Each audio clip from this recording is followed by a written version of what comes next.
Hi, welcome back to GP Reactions. Hope you're well, hope you're having a great weekend, and as always, thank you for subscribing. So I'm going to be continuing with a little bit of Rush now, and I listened to some Rush a couple of weeks back for the first time, a track called Tom Sawyer, and it was kind of recommended I listen to YYZ live at Rio, which is exactly what I'm going to do now. And this was taken from about October, I think this is from October 2003. But originally it was taken from an album from February 1981 called Moving Pictures. So this may be an instrumental. I'm sure somebody said this was an instrumental track, and which is great because kind of this weekend doing a few instrumentals just to kind of I kind of like sometimes the music without the lyrics. So anyhow, just without further ado, I think I've got the video lined up. So again, I'm really looking forward to this. I was really impressed with their musicianship for the previous track, and I'm sure this won't disappoint. What's he playing?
I gotta say, I'm absolutely loving the kind of camera angles here, and you know, I was just kind of having a quick think. So it's 1980, 1990, 2000.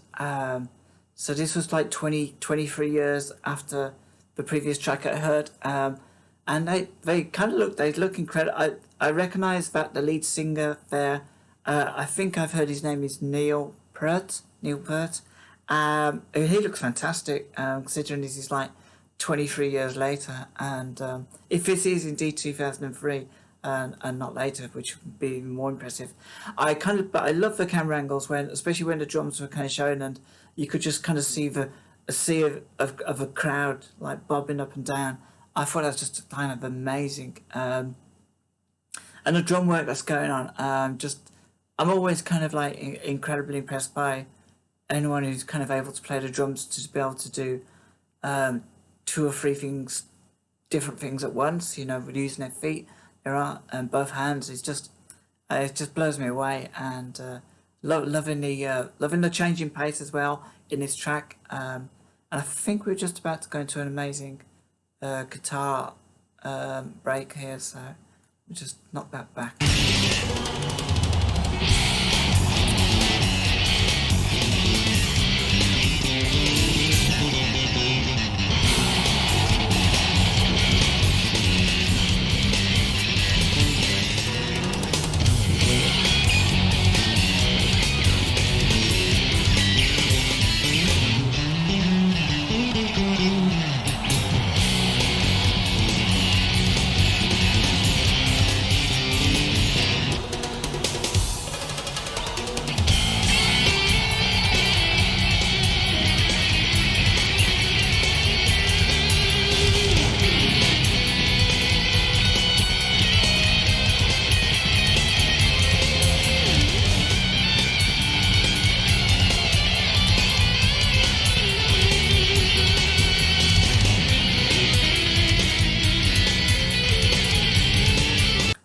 Fisk guitar playing is just insane, and they're all kind of they're all at it. I just it's just kind of amazing. Just the energy of his band so far is just it's just kind of blown me away. I kind of looking at them thinking I might be roughly the same age as they are there, um, and I kind of I haven't got the energy to get out of bed some days, so how they have the energy to do is just beyond me.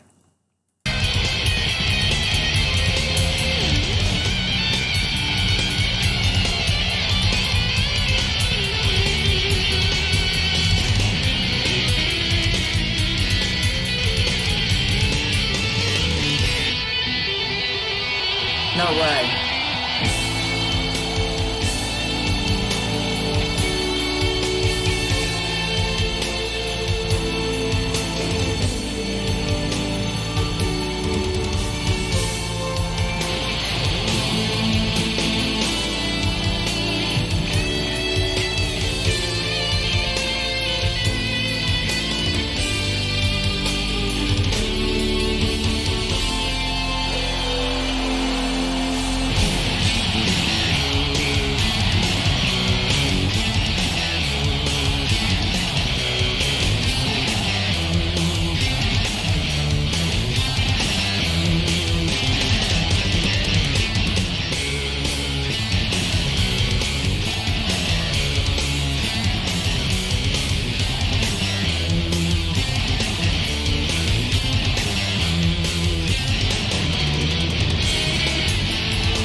Okay, so that was Rush with YYZ live in Rio, and I think that was 2003, and such an amazing kind of performance. I'll tell you what it kind of felt like. It's that kind of feeling just after you've had like a couple of energy drinks. I felt like a real buzz from that. The energy was just like incredible, and I was really kind of impressed with the change in pace. How they kind of show how good they are as musicians to suddenly take it down to a slow pace, and then boost it back up instantly. And just it's just flawless, really.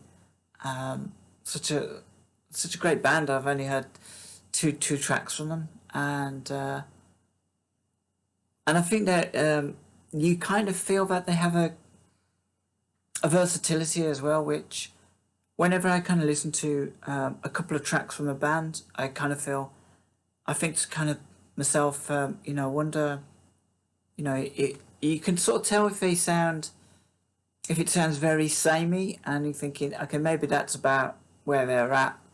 But with some kind of bands, you can hear two or three tracks, and immediately you're kind of thinking, what else? What else? Because clearly they're capable of doing all sorts of different kinds of music. So kind of what else do they incorporate into lots of different other tracks? And it does kind of really give you a taste to kind of like go down that rabbit hole with them.